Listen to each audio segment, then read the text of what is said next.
पलायन करेगा हिंदू? भारत में संविधान चल रहा है क्योंकि भारत में हिंदू बहुसंख्यक है।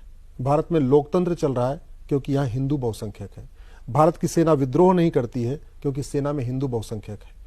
भारत के जो नौकरशाह हैं वो सत्ता परिवर्तन के लिए साजिश नहीं करते क्योंकि नौकरशाही में भी हिंदू बहुसंख्यक है।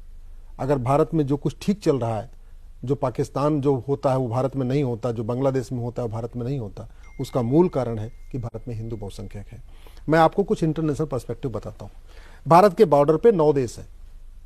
9 देश में 9 के 9 उनके टारगेट पे है कि 9 के 9 को उसको खुरासान कहते हैं। बेसिकली वो खुरासान प्रांत कहते हैं कि पूरे खुरासान पे गजवा हिंद करना। जब हम गजवा हिंद की बात करते हैं तो हिंदुस्तान को नहीं कन्वर्ट करना, उस पूरे खुरासान को ही कन्वर्ट कर देना। ये जिहादी डॉक्ट्रिन है। जिहादी डॉक्ट्रिन है, रिटन डॉक्यूमेंटेड है, मल्टीपल कॉन्स्पिरेसी थ्योरी नहीं है जिसको कई वामपंथी पत्रकार कहते हैं। ये तो बोलते हैं। दुनिया का सबसे बड़ा जमाती संगठन जो 150 देशों में काम करता है, जिसको रूस ने बैन किया, तजाकिस्तान ने बैन किया, उज्बेकिस्तान ने बैन किया है, विकिपीडिया पे अवेलेबल है, उसका मुख्यालय भारत में है।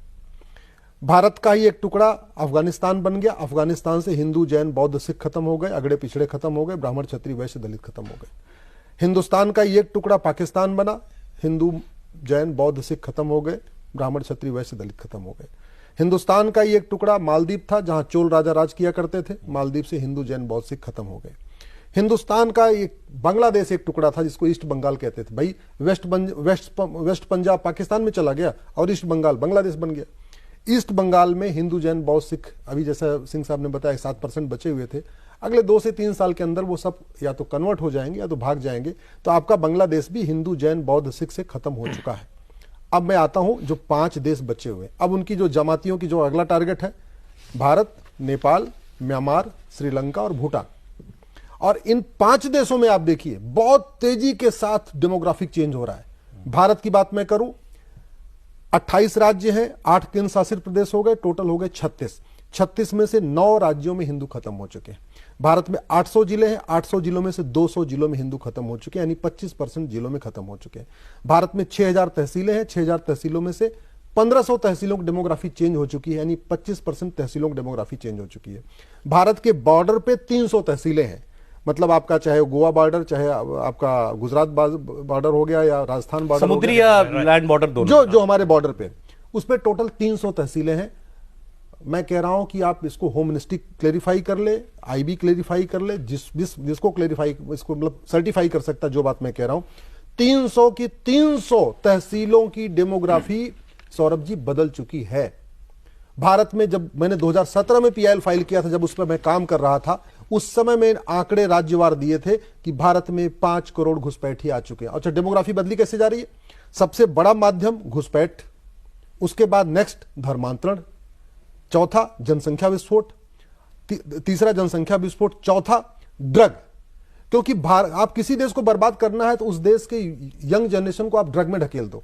बहुत बड़े पैमाने पे प्लान्ड वे में भारत, नेपाल, भूटान, बांग्लादेश और म्यांमार में बहुत बड़े पैमाने पर ड्रग सप्लाई हो रही है।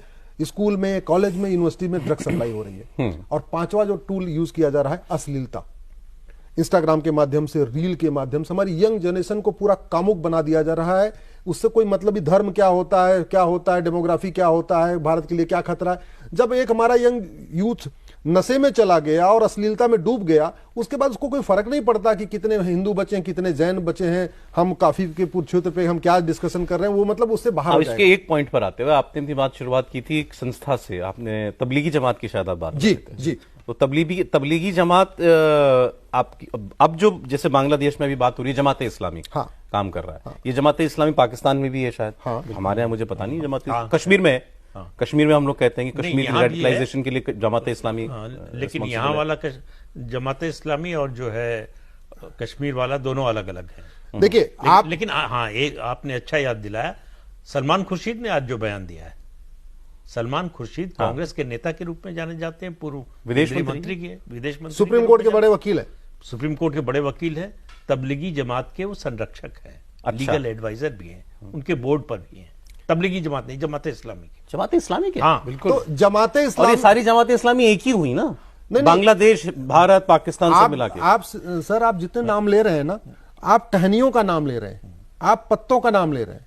For the record Salman Khurshid आज इसलिए चर्चा में है क्योंकि उन्होंने कल एक बुक लॉन्च के मौके पर यह कहा है जो बांग्लादेश में हुआ ये हिंदुस्तान में भी हो सकता है, लेकिन हिंदुस्तान मुल्क बहुत बड़ा है, इसलिए यहां चीजों को ट्रैवल करने में बहुत टाइम लगता है, इसलिए एक अचानक से वो विस्फोट नहीं हो सकता जैसा बांग्लादेश के अंदर हो गया। ये ऑन रिकॉर्ड उनका कहा हुआ स्टेटमेंट। अब ये जो खतरे हैं इसके लिए ये खतरा मैं सर इसलिए मैं जहां आ रहा था वो बात रह गई कि ये सारी एक्टिविटीज हो रही हैं और आपने बताया ये सब इंटरकनेक्टेड हैं।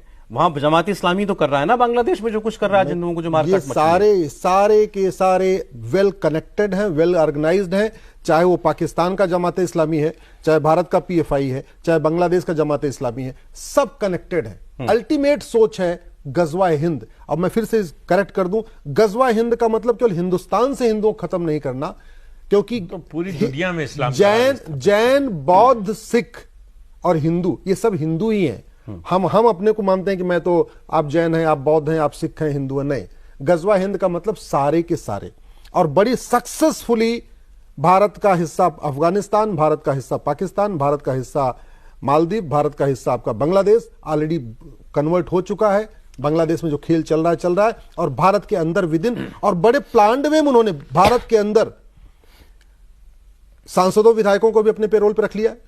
पत्रकारों को बुरा मत मानिएगा, भारत के बहुत सारे पत्रकार भी जमातियों के पेरोल पे हैं, उनको फंडिंग आती है। भारत के बहुत सारे नेता विधायक सांसदों को भी बाकायदा वो देखिए, उनका ट्वीट देखिए, उनका फेसबुक पोस्ट देखिए, उनका आप तरीका देखिए, वो डायरेक्टली इनडायरेक्टली कैसे सपोर्ट करते हैं। एक जर्नलिस्ट ने, महिला जर्नलिस्ट है, ट्वीट किया बाकायदा कि हम 20 करोड़ हैं, 25-30 करोड़ गैर संघी हिंदू हैं। हाँ, दोनों मिल जाएं तो बांग्लादेश का टेम्पलेट यहां भी लागू कर सकते हैं। बिल्कुल, ये ऑफिशियल ट्वीट है। मतलब अरफा खानम बहुत लोगों की हसरत ये इस वक्त मंगे ले रही है। नहीं, ये बहुत हो सीरियसली, जाएगी। सौरभ जी इसको आप सीरियसली समझिए। हमारे पूर्वजों ने कभी सोचा नहीं था कि पाकिस्तान छोड़ के भागना पड़ेगा। आडवाणी जी, राम जेठमलानी जी, पृथ्वीराज कपूर जी ने, सुनील दत्त जी ने, गुलजार साहब ने, मिल्खा सिंह ने, लाला अमरनाथ ने कभी सोचा था कि अपना घर परिवार छोड़ के भागना पड़ेगा? भागे कि नहीं भागे? अरे आप तो छोड़िए, जो कुछ बांग्लादेश में एक हफ्ते से हो रहा है, एक सप्ताह के पहले क्या बांग्लादेश के हिंदू, जैन, बौद्ध ने, सिखों ने सोचा था मेरी दुकान जल जाएगी? कभी सोचा था उनकी, हमारी बेटियों के साथ रेप होगा? कभी उन्होंने सोचा था हमें यहां से छोड़ के भागना पड़ेगा? हो रहा है ना। तो अगर बांग्लादेश में हो सकता है तो भारत में क्यों नहीं हो? उनका सपना बहुत चल रहा है। मैं इसलिए कह रहा हूं, बॉर्डर पे जो दुश्मन है उनसे सेना हमारी निपट लेगी, भारत के अंदर के दुश्मनों से निपटने के लिए कठोर दंड की व्यवस्था। और मैं इसको